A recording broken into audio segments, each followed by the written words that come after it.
or two problems, but hopefully this will all be sorted. And where's my phone ringing? I have to cancel for now. Two problems, but hopefully this will all be sorted. Yeah, sorry about that. But yeah, I just need to make sure that it's all in. And Warren Morgan will be joining us very shortly, so I'm going to have to multitask. Hello, Warren. Hello.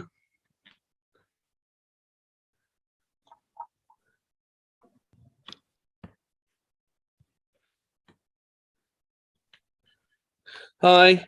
Can you hear me? Yeah. Yep. Yeah, good. If you just bear with me a moment, I've just trying to sort something out. It wouldn't let me sign in to start with, which was a little bit disconcerting, and then the internet went down. So had to move very quickly. But yes, if you just bear with me for 2 minutes. But yeah, how are you anyway? Good, thanks. Yep, feeling much better. Nearly there. Good, because you recently had COVID, didn't you? Yeah. Mm-hmm. Yeah. No fun. Yes, I'm in a job where I find myself exposed to people on a regular basis, so I regularly test, and I never ever take it for granted that there's only going to be one red line. Thankfully, so far it has been, but it's all yeah. So it's all going all kicking off all over the place politically, isn't it, really? Absolutely, yeah. You think that coming out of a global pandemic, we'd be headed for some quiet times, but this is as big an episode, a crisis, if you want to call it that, that I can remember thinking in my lifetime. Yeah, and there have been some near ones. I mean, I'm probably of a similar age, if slightly younger, and I remember the Berlin Wall and 9/11, and everything's sort of at the moment happened once, because no sooner are we getting to grips with the pandemic, then obviously we have this situation. But it is very difficult. I mean, originally, for those who are watching, originally we were going to talk about Boris Johnson and who the next prime minister would be. We're still going to sort of talk about that, but the events of the past week, which have been quietly brewing in the background and sort of exploded in the last few days, mean that we're going to sort of stretch it between Boris Johnson and his premiership, his relationship, and the Conservative Party's relationship with Russia, and the situation in Ukraine. Because on one level, they're all interlinked. And so we're going to touch on that. So there were going to be three of us here, or four of us. My wife has a Zoom meeting herself. She got double booked. Danusha Keane, a former Guardian journalist, is going to be with us, but she's had prior commitment, one or two late commitments, and had to apologise and send her apologies. So it's just Warren and myself. But we will sort of crack on and try and put the world to rights if we can in the coming time available. So where do you think this is heading at the moment? Let's start with the bigger picture with Putin. Do you think Putin is finished, or do you think things are going to get a heck of a lot worse?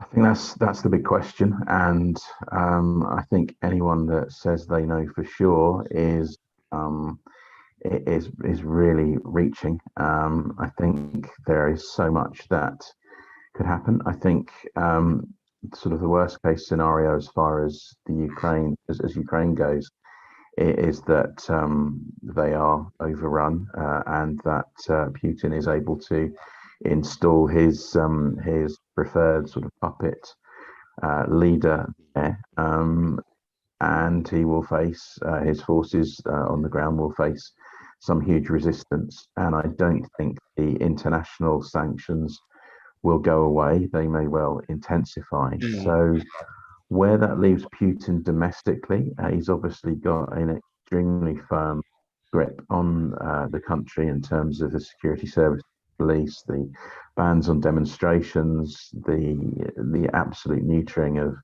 of opposition politicians and independent media.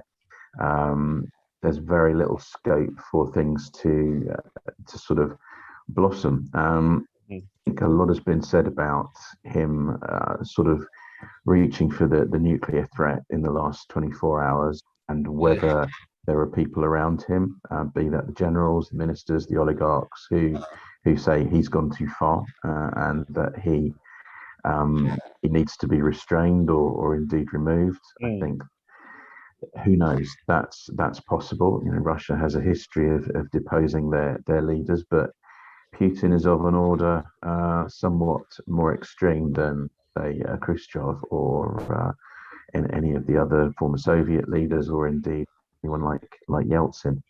So uh, who knows? I mean, if he were to suffer defeat on the ground, that would be utterly humiliating for him internationally. Again, does he go down the extreme nuclear route there?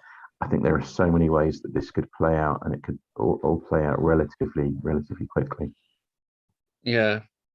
I mean, it's the thing about Putin, as you said, he you don't know where it stands. The Russian leaders, in my knowledge of Russian history, get deposed. And this concerns me. Now, I suppose, hopefully, exceptions tend to be the weaker leaders, like Tsar Nicholas II, and to a lesser extent, Kerensky. It's the more viable leaders, the tyrants, Peter the Great, Lenin, Stalin, and I'm not saying that none of the others were um, faultless. Um, did tend to die in their beds, and that does concern me. But I mean, not that I'm not wishing anything on Putin, but obviously I'd like to see Putin removed from power, Mm. and preferably go. And let's not beat about the bush. I think the time for that's gone a long while ago. Put on trial for war crimes at some point, Mm. and then put away in prison. But the chance of that happening, I think, are next to minimal. I think that the difference between, say, the Soviet era and now is that, despite all of the ways that Putin has of restricting them, Mm, there are social media channels. There are obviously we've seen some hacking of mm. Russian TV channels. You can't shut off a society in the way that you could 30 or 40 years ago. That's a Um, fair point. and economically, the globe is so interconnected. I think it is very hard for somewhere like Russia economically, with the absolutely unprecedented sanctions that they now face, Mm, to survive. I mean, the Russian people will see and feel that in the coming days. They felt that already. They're going to see and feel the other sanctions, like the international football ban that was announced today. They're going to ask why their teams aren't there, and Putin is going to say, "Well, it's the vindictive West that have done this to you." But people are going to have other sources of information to go to, and they can't be entirely cut off from reality in the rest of the world. And when it's from Switzerland to Japan to people who Putin might have thought would have been on his side, like Orban in Hungary, like the leadership in Poland. they've sided with an incredibly united European Union. So those sanctions are going to be fairly effective. What about yesterday with the threat of nuclear conflict that was made, which I have to admit made me gasp when I saw that, because you given what's happened before, you can't quite take it as an idle threat, can you? No, it should never be taken as an idle threat.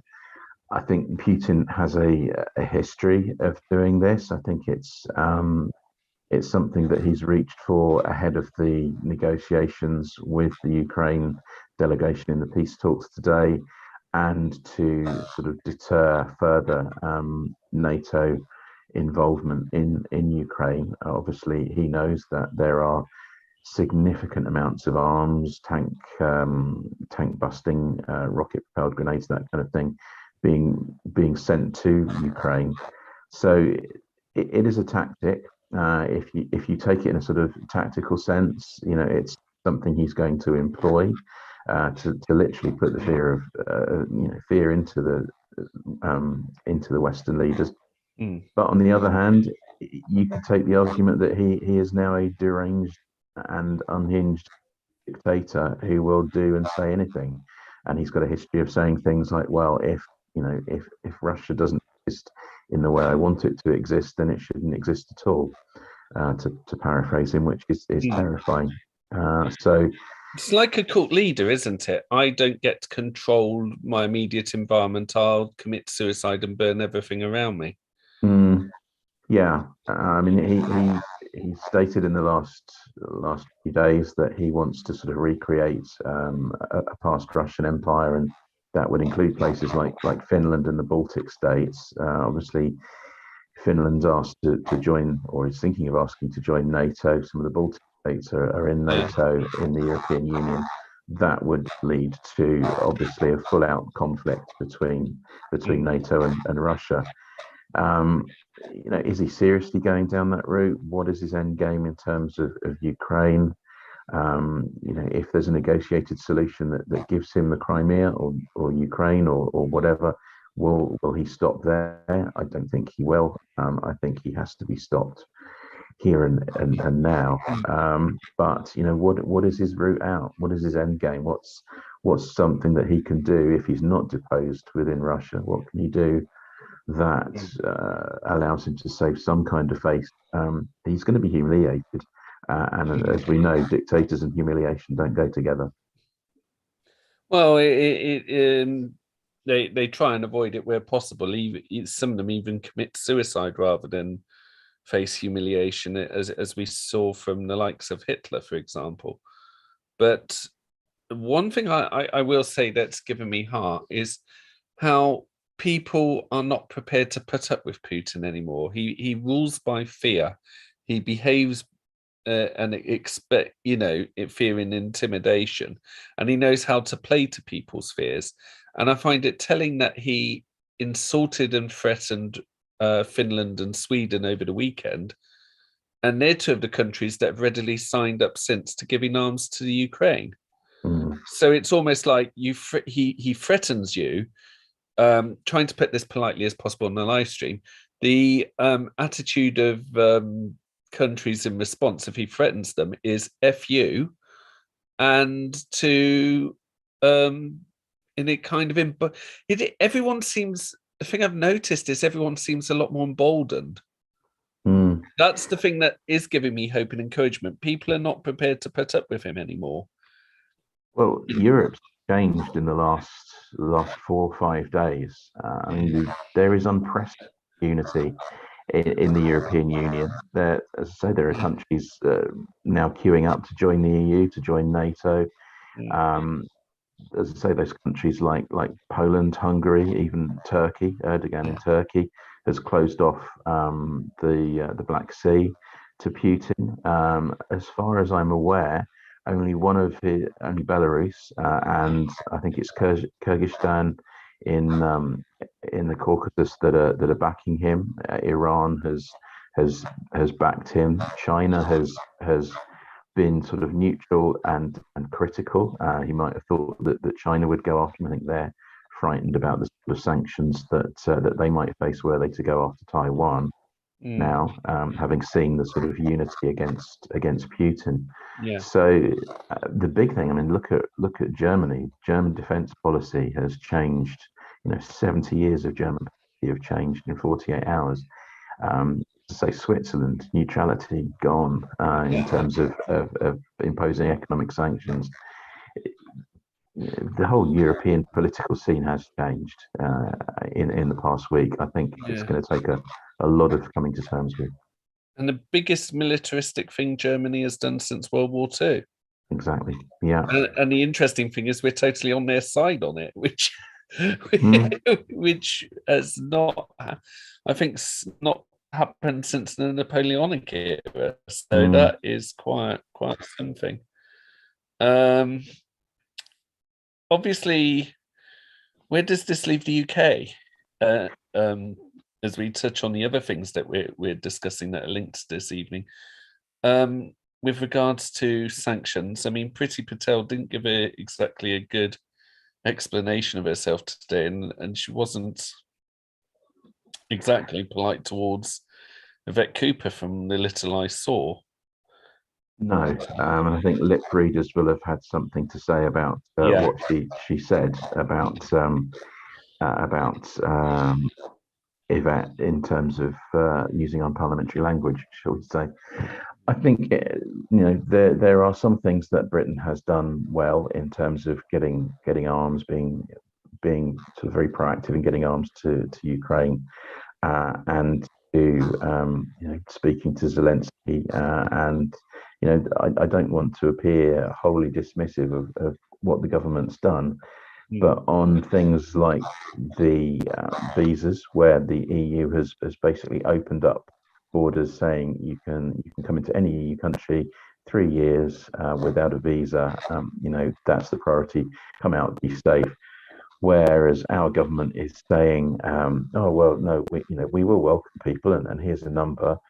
And then you look at the detail, and the detail doesn't change. The detail seems to be that you have to be British in the first place. Then you have to have a family connection in Britain. You have to have reasonable English language ability. You have to have a guaranteed income, which from Ukraine, a war zone, seems ludicrous at the moment. There seem to be all kinds of obstacles there, which for whatever reason, and it's not to curry public support, because the public are hugely in favour of taking Ukrainian refugees. They seem to be unwilling to make any exceptions to their sort of points-based visa system, which has been a sort of fundamental part of their Brexit-linked appeal since 2019. Indeed, before that, it came back to Theresa May's time, but particularly with Priti Patel, very tough on immigration. And to not waive that in the face of what's happening in Ukraine, I think is utterly appalling. It is, and one wonders partly why they're dragging their feet. Do you think any of it is to do with the donorship issues regarding the Conservative Party and Russian oligarchs? I think in terms of the visas, probably not. I think it's more their fear that if we make an exception for Ukraine, then people will say, well, there's a precedent, you have to use it for wherever the next crisis is. And, they are determined to get migration numbers down. Obviously, they've blown a hole in that policy with taking migrants from Hong Kong or indeed refugees from China, if you view it in that way. I think the influence from the oligarchs probably is seen in the sanctions issue, and in the fact that if you look at what France has done, seizing property, assets, and wealth, there seems to be again a lot of good talk, but a little less action. And where there is action, it's this will blocking access to things and seizing assets and shutting down bank funds. It'll take weeks, it'll take months, it'll take time. Obviously, time then for those oligarchs to make other arrangements, set up shell companies to move their assets abroad. There's been reports that Russian private jets have been coming and going as normal. and that oligarchs have not personally been that hit, and only I think about 8 have been named, whereas others have been named by Navalny and under parliamentary privilege by Leyla Moran in the Commons. So again, it's the gap between the rhetoric and the reality, and the fact that they're not called out on these things, and lying at the dispatch box now seems to be an absolute norm for this government. I think there needs to be some transparency. If they have clearly, as a government, as a party, as individual MPs, been taking tens of hundreds of thousands of pounds from Russian oligarchs, there needs to be some transparency. There needs to be a rejection of that. Otherwise, there is always going to be this question that they are not acting in the country's best interest, but they're acting in the interest of their donors. How much damage do you think this is doing to Boris Johnson, on top of the damage he's going through? There have been 2 sets of polls out today. One that gives Labour, I think, a 13, 14-point lead, and one that gives them a reduced 3-point lead. So I think the jury's out on that. The second poll gave, I think, Boris Johnson an 8% boost in his ratings, not quite drawing him back on a par with Starmer, but certainly some indication that if that poll is borne out by others, that he's got a kind of wartime boost. I think this is all a distraction from the handling of COVID and the whole Partygate issue, understandably, justifiably. I don't know, obviously how long this crisis will take to play out and what the outcome will be. And once we go back to sort of more domestic politics, will people remember that? What credit will Boris Johnson get for how the Ukraine crisis has been handled? I think depending on how it plays out. But I think we're in some difficult ground here in terms of, as I say, he is now quite habitually going in front of the Commons. He was called out by the UK Statistics Authority the other day for his repeated assertion that we've got more people in employment than we've ever had, which is demonstrably false. He's been told not to do that. He keeps doing it. So he does that in other respects. We're world beating in vaccinations when in fact we're mid-table. There's going to be an inquiry into COVID. Well, when? Dismissive of the whole Partygate thing. If that comes back during the Ukraine crisis, I think a lot of people are going to say, look, that needs to be, put to one side while a major European war is underway. Yes, absolutely. But at the end of the day, he did break the law, and we have had instances where prime ministers have been changed during international crises. Yes. Thatcher with Asquith. The first, indeed, Chamberlain, World War II. So it has happened, and I don't think we should. With all the attention we should rightly be paying the Ukraine issue, we can't just leave him in power because something else is happening. There will always be something else happening. He's not fit to govern. He really looks bad in comparison with say Macron and how he's handled the Ukraine crisis. So yeah, I think we'll need to see how the polling plays out, and it's all going to be quite volatile for a while. Yeah. Who would you see succeeding Boris Johnson if he has to resign in the next 3 months? Well, obviously that choice is down to the Conservatives themselves. There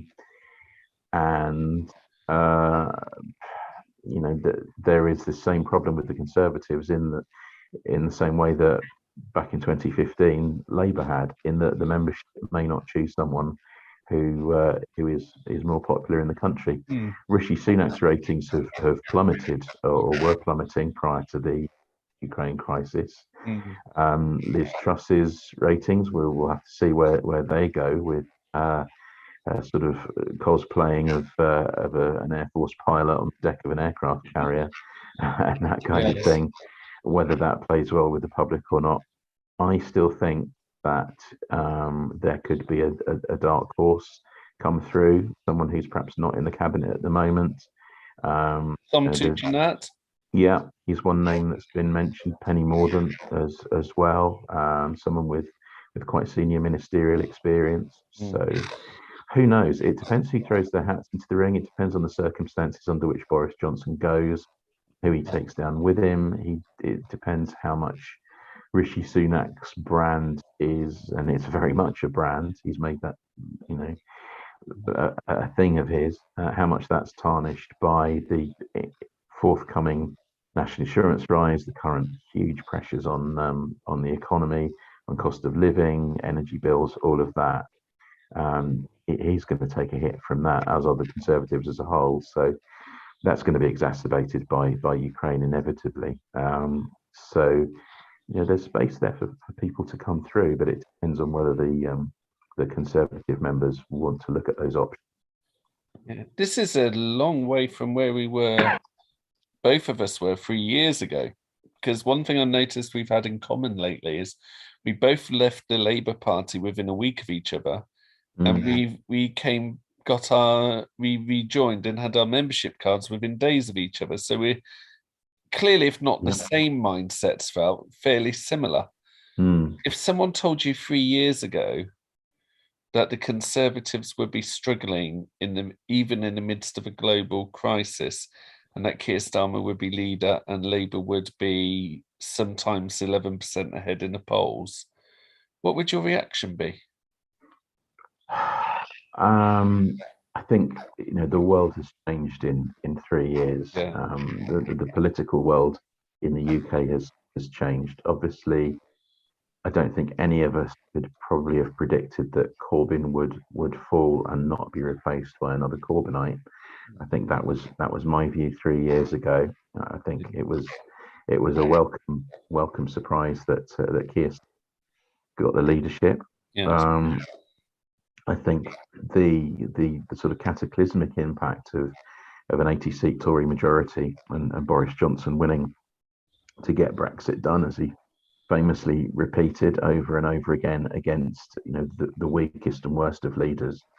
And let's not forget that Corbyn's personal ratings with voters absolutely went through the floor around the time of the Salisbury poisonings, when obviously Putin ordered the poisoning of two people on British soil, and Corbyn famously said, "Well, let's ask the Russians to verify what happened."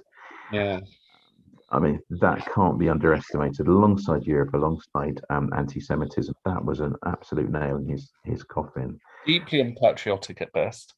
And I think it really brought to the fore his tendency to appear on Iranian press TV today, all of those things, and to view everything through a prism of Western NATO is bad, and Russia and Iran and the sort of opponents of the West ought to be given a hearing, all of that kind of thing, which of course he's been doing over the weekend. But now he's history. Boris Johnson has got Brexit done, so he says, and Brexit is now way, way down the list of determining factors for how people vote. So Boris Johnson hasn't got it. He hasn't got Corbyn. He's got a very credible, very respected leader in Keir Starmer that people are warming to. The MRP poll, I think, was in the Sunday Times yesterday, suggested that Labour could gain 5 more seats than they did in 1997, which is an extraordinary, unprecedented, historic turnaround, really. Alongside sort of 45 and 97, that would be an absolutely huge turnaround. Obviously, it would only deliver Labour a dozen or so, 25 or so seat majority, but no one, I think, would have said that was remotely possible in one parliamentary term 3 years ago.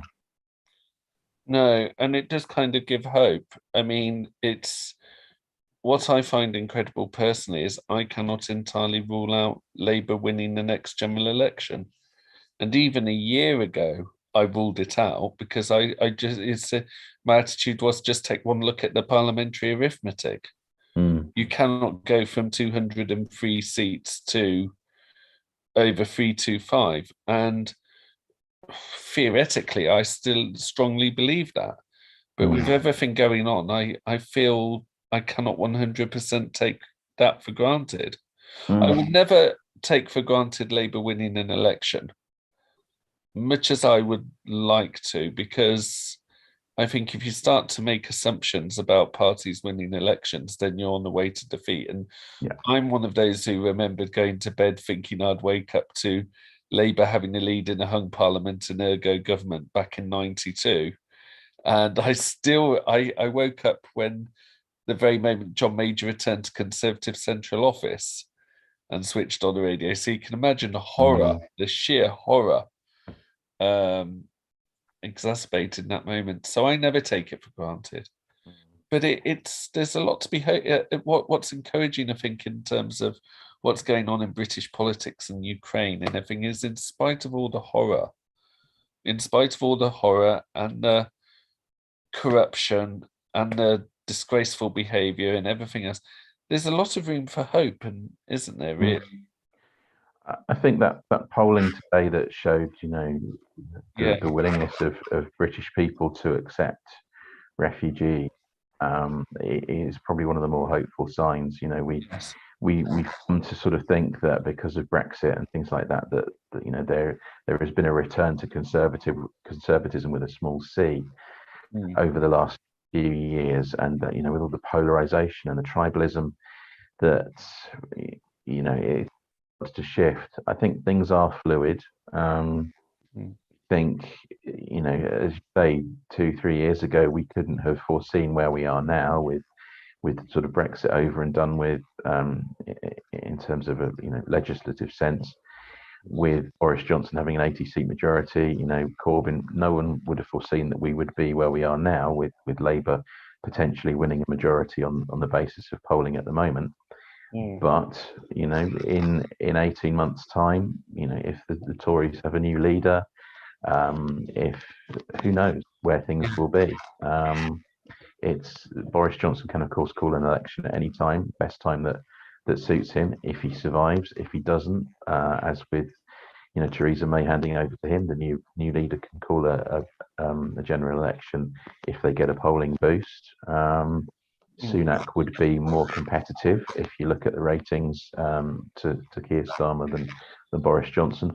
But yeah, I mean, events will change. I think the big determining factor is going to be that economic squeeze, the energy prices, national insurance, cuts to benefits, the cost, the inflation. We're going to have the biggest hit to people's households, incomes and economy since the 1950s. So that is going to have a profound effect. And as with what happened in '92, will the Tories recover from that? Will they recover from Partygate? I don't think they can. I don't know how they can turn this around even with a new leader, but they might. We didn't see the change with Keir Starmer. We may not see a Tory. I would conclude with that in that I would add that it's more death of a thousand cuts. I think you're right on both scenarios. In that, I think I agree. I don't think the Tories can recover, but you don't rule out them winning the next election. My view is the events that led to the Conservative downfall in '97 started before '92, and they started before Margaret Thatcher was kicked out. They started around about late '89, early '90, and there was this looking back, there was this sense of weariness and being fed up with the Conservatives. And '92, Michael Portillo, I remember once said of '92, was that what everyone didn't realise, especially Conservatives, was voters who voted Conservative, a lot of people who voted Conservative in '92 did so with this is your last chance, get it right. We always assume people vote for something with enthusiasm. They don't because they're prepared to give an extra. And they didn't realise they were on parole. And because they didn't realise they were on parole, they were too careless. And I'm wondering whether we're seeing a thing now, whereas Labour could win the next election, but if it doesn't, it very likely will win the one after that. It will be there will again this sense of weary. I see a similar pattern, this weariness, this fed up with them, and it's yeah. You can you can see the parallels in the poll Yeah. tax. You know, you may look at the national insurance rise, similar Yeah. to that. You've got the long-term effects of Brexit could be compared to dropping out of the ERM, the whole Norman Lamont thing. The Partygate sleaze you can compare to the various sleaze scandals that mired mired John Major's era. You know, you've still got a bunch of rebels there in the European Tory Reform Group, or whatever they're calling themselves. You know, the Steve Bakers and people like that. Yeah. There's a lot of parallels there. I think, yes, you're right, that played out over the course of, say, 2 parliamentary terms. I think things may be compressed. I think that's just the nature of the 24-hour news, social media kind of environment that we live in. Maybe not. Again, it depends when that next election comes. It depends how big the impact of the current economic squeeze that hasn't yet played out will play out. The impacts of energy prices after the sanctions on Russia, all of those kind of things. There's so many variables at play.